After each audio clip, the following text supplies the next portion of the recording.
Mangwanani akanaka muri Zimbabwe tinokuchingamidzai zvekare kune chimwe chirongwa pano Zim Facebook Secrets and Confessions kuri seiko kwamungava muri kumativi mana enyika tadzoka zvekare nemamwe messages rekezai tipinda messages edu atadzoka takakubatirai zvakangooma hazvo veduwe.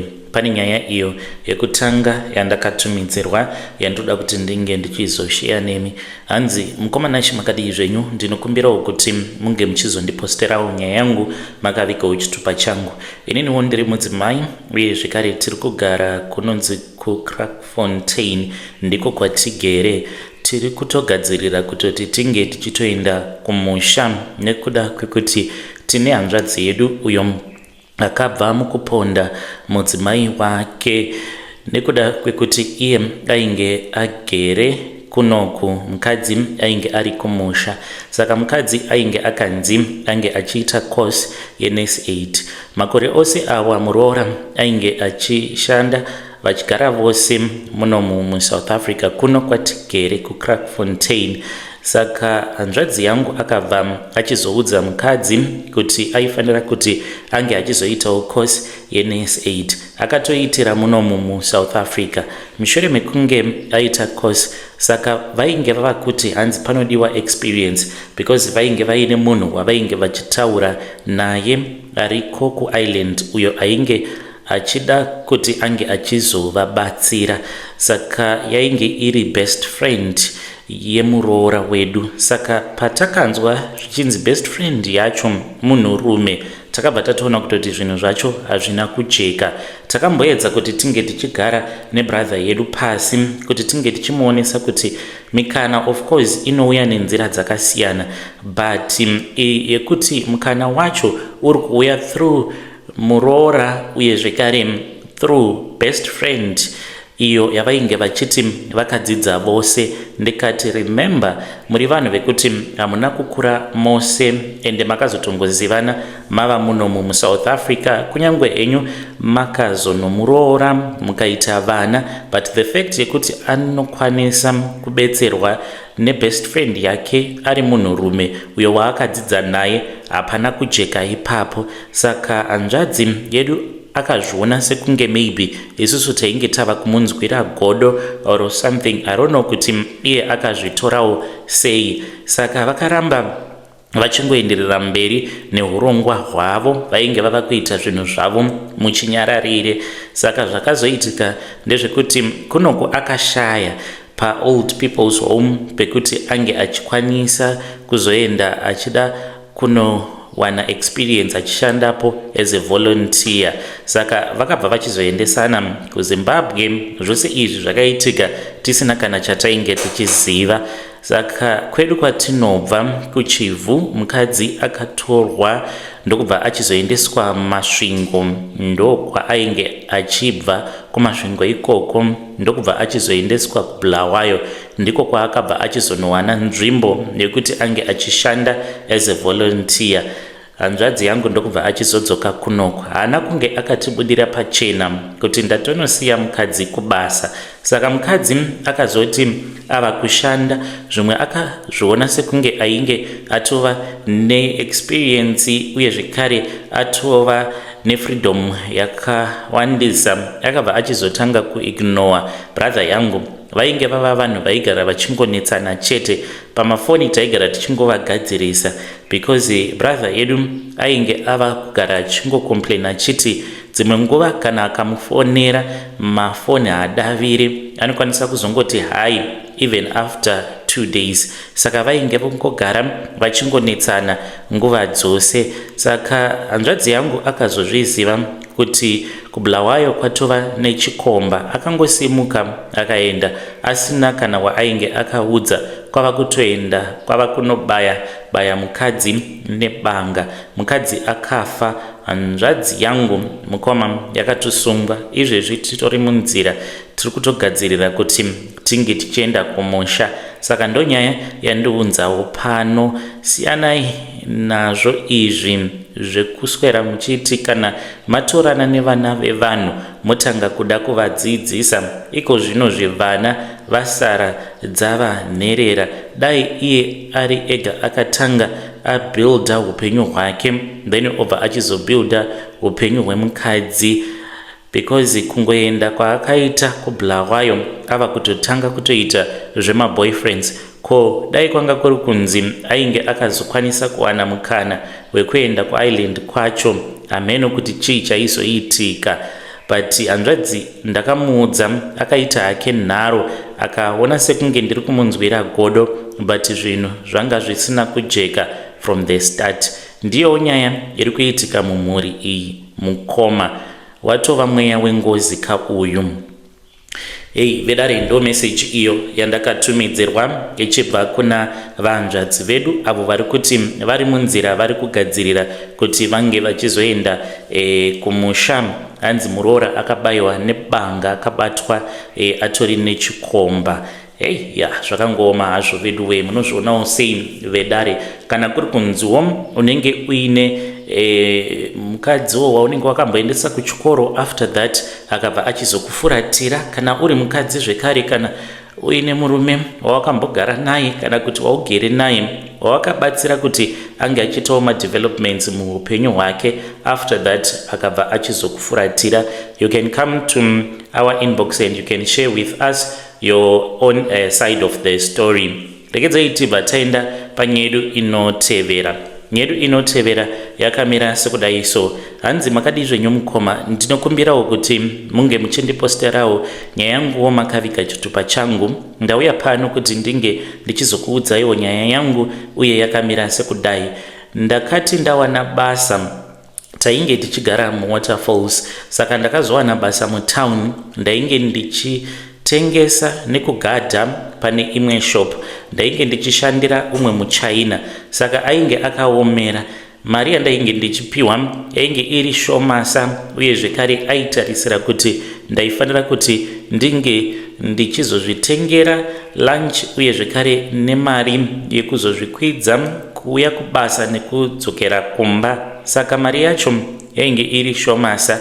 Zvandainge ndoita mukoma ndezvekudai, ndaimukira makuseni senyu ndobva ndatanga kutofamba kusvika ndava kuParktown, uko kwainge kuine umwe muchinda uyo ainge aine shop yake padhuze nepandainge ndichishanda, saka aiva nepickup yake. Saka ndaitofamba mukoma kubva kuna Depshe kusvika kuParktown each and every day. Saka ndaimukira makuseni seni, dzimwe nguva ndaimukira kuma 3 am kuti ndinge ndichikwanisa kuzosvika kuParktown at least kuma 5 am. Zuva randakaona chipoko mukoma, ndakamuka ainge ari makuseni semazuva ose, ndikatobuda pamba kuma past 3 ndikatanga kufamba. Saka ndakazoti ndichingodarika Malvern Road ndopandakabva ndachizotanga kunzwa kuti kumashure kwangu kwainge kuine munhu ainge achifamba achinditevera. Road yacho ndaikanganwa hangu, but paine imwe imba pamba ipapo painge pakabva kuitika rufu. Saka pamba apa ndipo pandakazoona painge paine umwe murume ainge akagara pagedhi, ainge akapfeka suit yewhite, ainge achichema. Saka ndakangodarikawo, handina kuda kumubvunza kuti ainge achichemei. Chakazondivhundutsa mukoma ndechekuti ndakaona kuti ndainge ndatofamba ndikadzokera kumba, ndichitobuda zvekare pagedhi ndichinotarisa watch, ndikaona kuti dzainge dzichiti past 3. Ndakatanga kufamba zvekare ndichingonoyambuka Malvern Road ndichidarika nepamba apo painge pakabva kuitika rufu. Ndikaona zvekare painge paine umwe murume uyo ainge akapfeka sutu yake white achichema, aingonditarisa obva aenderera mberi nekungochema.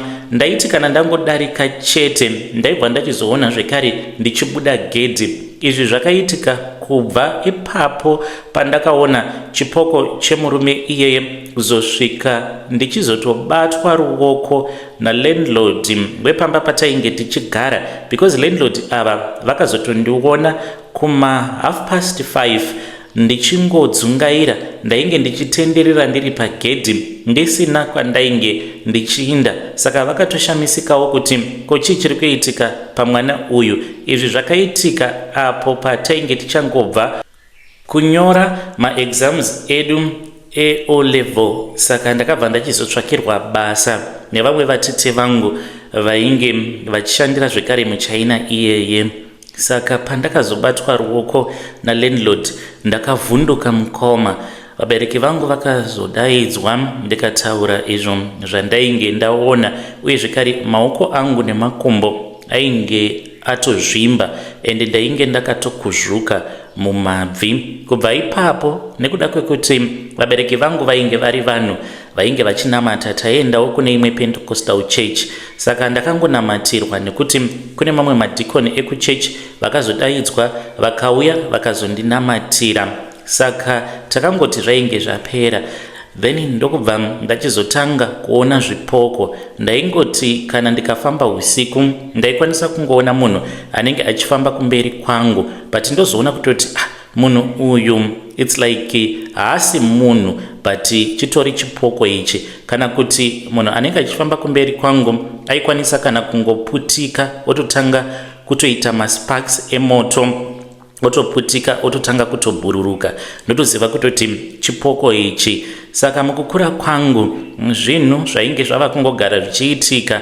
Ndainge ndava kungogara ndichifamba ndiine mhodzi dzembanje muhomwe, nekuti ndainge ndakaudzwa kuti ndo dzinodzinga mweya yezvipoko. Ndakazoti ndawanawo mudzimai.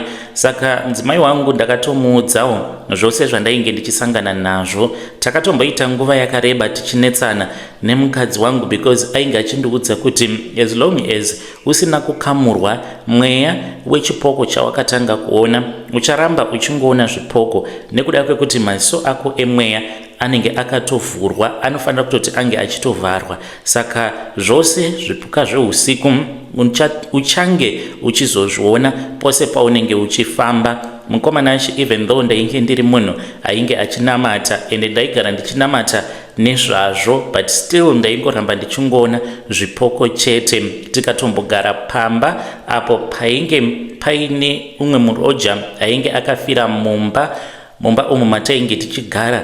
Ndikatoudza mukadzi wangu kuti mumba muno makafira munhu.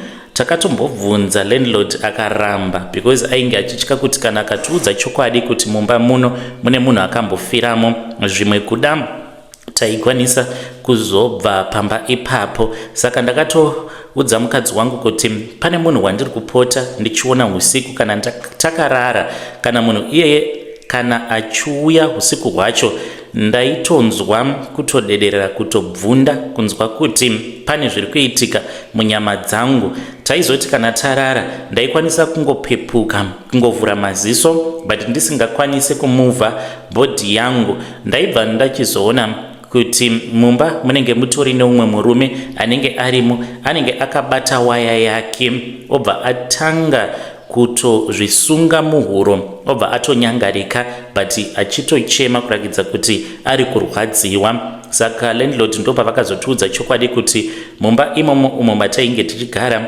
mainge muine umwe murume uyo akabata mukadzi wake, hanzi akamubatira mamessages ndokubva achizozvisungirira. Saka takazobvapo pamba ipapo ndipo pandakabva ndachizobvuma kuti ndinge ndichiendawo kumasowe nemudzimai wangu, sezvo aigara achingoti dai taenda kumasowe mambonobetserwa. Takazoti taenda kumasowe ndikanobetserwa mukoma. Ndakabva ndachizopiwa munamato uyo wandakatanga kushandisa. Kubvawo ipapo handina kuzombogara ndakaona zvipoko zvekare. Ndiyo nyaya yangu yandiinayo. Vedare ndo message iyo yandakatumidzirwa ichibva kuna pakaipa ichibva kuna mukoma vedu. Ngatizamei kuti tinge tichitaura navo mukoma vedu ava mucomment section. Strange things indeed they do happen in this world. Do you believe kuti zvipoko zviriko here kana kuti hazviko?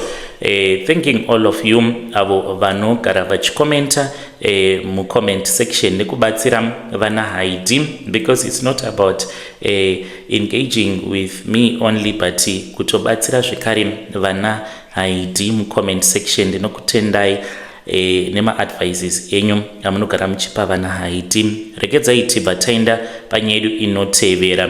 Imeseji iyo yakabva kuFacebook. Iyi meseji yacho yakamira sekudai so: hanzi makadi zita rangu muchangonditi Mhofu Sandiro zita rangu iri, uye zvekare ndine makore 47 years ekuberekwa. Obviously I am a father of 4. Pari zvinozvi ndiri kurarama ndiri kuno kumhiri kwemakungwa muchati kuGermany, but sandiko kwandiri. Ende ndine mabhazi angu maviri. Mabhazi awa anotravela mutare Chipinge highway, ende zita rawo ndichamatumidza zita rekuti Chipinge speed liner.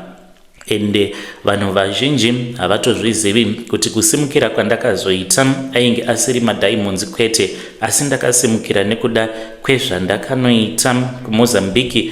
Ndakanodyiswa mapapu emunhu uyo ainge akafa nekupondwa, ndokuzodzoka kuZimbabwe ndikabva ndachizotanga kuita mari. Ndainge ndagara hangu ndichiitawo zvekudhiraivha makombi, then ndikabva ndachizoendawo tikatanga kuitawo zvechikorokoza zvainge zvisingambobudi. Ndaiti kana ndikabata mari sezviya ndaitongoona kuti mari yacho yainge isingashandi zvachose. Saka mukuzotanga kufamba ndipo pandakabva ndachizoudzwa kuti ndainge ndichishandira mweya wengozi, nekuti painge paina vamwe bamunini avo vainge vakamboenda kuHarare apa tainge tichiri vana vadiki zvinhu izvi pazvakaitika. Saka bamunini ava vakabva vachizotanga kuita zvekuba. Vainge vachigara muMbare, vaita zvekusecha vanhu, vaipinda mumabhawa. Zvinonzi vakazoti nerimwe zuva vari kubhawa vakabva vachizopiwa tip off nerimwe hure ravaishandidzana naro kuti painge paine umwe murume ainge ari wekuMozambique, ainge aine mari. Saka vakabva vachizotanga kumutevera murume iyeye. Vakati vachimutevera ndopavakatanga kurwa naye, vakamubaya nebanga kumusana, akafirapo paspoti. Havana kusungwa, vakabva vachizotiza, vakabva kuHarare vakadzoka kumusha, vakatanga havo kuita zvekuzvirimira mabhanana avo, vachiita sekunge vainge vasina kana chavainge vakamboita. Mumhuri makatanga kuita maproblems. Vana vainge vachingogwina, uye zvekare isusu sevanakomana vemudzinza tainge tisina kana simba zvachose nekuchengeteswa vana vasiri vedu. Ndakachengeteswa vana 4 vasiri vangu nevakadzi vakasiyana, ndichizofind out kuti vana ava havasi vangu. This was even before ma-DNA. Mukadzi otokuudza kutoti ipo paya kuzosara ndichizosangana newe ndainge ndatova nenhumbu yangu. Ndakazviona kuti zvainge zvisiri normal, ndipo pandakatanga kufamba mukoma. By then ndainge ndava kugara nemukadzi wandigere naye. Upenyu hwainge hwakaoma. Mukoma ndaigara ndichingonetsana nemapassengers. Kanyaya kadiki diki mapassengers unenge wava kutonetsana nawo zviya zvekuti zvinenge zviine mhepo mukati. Ende kunetsana kwandainge ndichiita nemapassengers, ndaiti kana munhu akatanga kuita stubborn ari mukombi yangu, ndaigara ndiine banga iro randaigara naro. Saka bakatwa iri mukoma, ndaiti kana ndakaribata ndaiona rakaita kutsvuka ropa. Ndaitonzwa ropa richinhohwa mumhino dzangu, kutorakidza kuti ndaitofanira kutoti ndinge ndichitouraya munhu. Saka nekuda kwehistory iyo yandainge ndava kuziva, ndainge ndisingachadi kuti ndinge ndichiita violence nevanhu, even though zvekutorova zvibhakera ndainge ndichitozvigona chaizvo. Ndaigara ndakangosungwa nemapurisa even though pasina mhosva yandinenge ndapara. Tairarama upenyu hunorwadza, tairarira kana maputi inini nemudzimai wangu. Vana vaingoendawo kuchikoro but ndisingakwanisi kana kubhadhara school fees. Saka ndakabva ndachizotanga kufamba. Mukufamba kwandainge ndichiita ndainge ndava kuda kuziva kuti zvino mweya uyu wengozi zvingafambiswa sei. Zvino vanhu vemumhuri vainge vasingadi kuti tinge tichifamba tichienda tose kun'anga, because ivo vainge vachizviita sekunge vanonamata. Saka ndakaramba ndichingofamba until one day pandakazoita accident kuna Odzi uko. pandakaita accident pana akafa zvake, but ndakaona kuti kumberi kwangu kwainge kuine motikari yainge iriko. Motikari iyi mukoma yakazongorova U10, saka payakarova U10 ndakavhunduka ndokubva motikari iyoyo yatonyangarika. Motikari iyi yakati yanyangarika ndakabva ndachizovhunduka because ndakaona kuti motikari yainge yava kutomhanya yakatonangana nekombi yandainge ndichidriver. Kuvhunduka kwandakaita mukoma ndakabva ndabuda muroad kwava kunorovera pamuti. Saka kubva pakaitika accident iyoyo ndakabva ndatoziva kutoti upenyu hwangu hwainge kutori padanger. Ndakabva ndachizoenda kuMozambique. kuMozambique kwainge kuchigara madzisekuru angu because amai vangu ivo vainge vachibva kuMozambique. Saka ndaenda kuMozambique ndakatanga kufamba ndikabva ndachizobetserwa nevamwe sekuru ava vakanditi kana ndichida mari kana ndichida kuramba ndichita zvekudriver makombi zvainge zviri kwandiri. Vakandibvunza kuti unoda mari here kana kuti unoda kuramba uchiita zvekudriver makombi. Ndikati ini sekuru ndinoda mari. Vakabva vanditi sezvo ndainge ndagara ndichiita zvekudriver makombi vainge vachida kundipa bhazi. Ndakaseka ndikati inini chaiye ndingazonzi ndichaitawo bhazi. Vakati kwete bhazi rimwe chete, but kana uchitoda uchatoita mabhazi akawanda. Ndikati zvinotendwa izvi. Vakabva vachizoumba bhazi. Vakati vaumba bhazi vakabva vachizondipa bhazi iroro. Vakanditi ndainge ndichifanira kuti ndinge ndichizonyora mazita ehama dzangu. Ndainge ndava kutoziva kutoti uhwu hwatova hurombwa hwelevel yepamusoro, nekuti mazita evanhu vandainge ndichifanira kuti ndinge ndichizonyora ainge ari mazita ehama dzangu dzandainge ndichida kuti dzinge dzichizofa. Saka ndakati ndapedza kunyora mazita ehama dzangu vakabva vachizonyora ivo nepeni yavo. Vakabva vachizoti kana kuri kunzi akazoshaya murume uyu hama inofa panenge pachinzi pari kudiwa ropa, panofanira kuti pange pachizofa waanenge asina ukama naye, anenge ari mutorwa kwaari, ndiye anenge achifanira kuti ange achizozadzikisa chirevo uye zvekare ropa rake ringe richizoramba richiita kuti bhizinesi rake rirambe richienderera kumberi. Saka ndakanyora mazita ehama dzangu. Ndapedza kunyora mazita ehama dzangu ndakabva ndachizonzi ndinge ndichipeta chipepa ichocho. Ndakachipeta ndikabva ndachizochiisa mukati mechiumbwa ichocho. Ndokubva ndachizopiwa huku. Ndakapiwa huku dzangu 3 ndikanzi ndinge ndichidziuraya. Ipapo ndainge ndisina kuziva hangu kuti huku 3 idzi dzandainge ndapiwa dzainge dziri huku dzekuti kudziuraya kwandainge ndichazodziita zvinoreva kuti after each and every 3 years panofanira kuti pange pachizofa munhu 1 kana kuti vanhu 3. Pose panonzi pabeuka nepose pakabeuka mabhazi angu kana kuti makombi angu kana kuti motikari dzangu, because ndine motikari zvekare dzakawanda, ndine prazi, uye pose panofiwa muma-accident anokonzereswa nemotikari dzangu panofa vanhu 3, ende izvi zvinoitika after each and every 3 years. Ende ma-accident awa paanoitika munhu anenge achidriver ingava iri motikari kana kuti kombi kana kuti bhazi rangu anongoona zvinhu zvinenge zvichimuvhundutsa zvakamira kumberi kwake.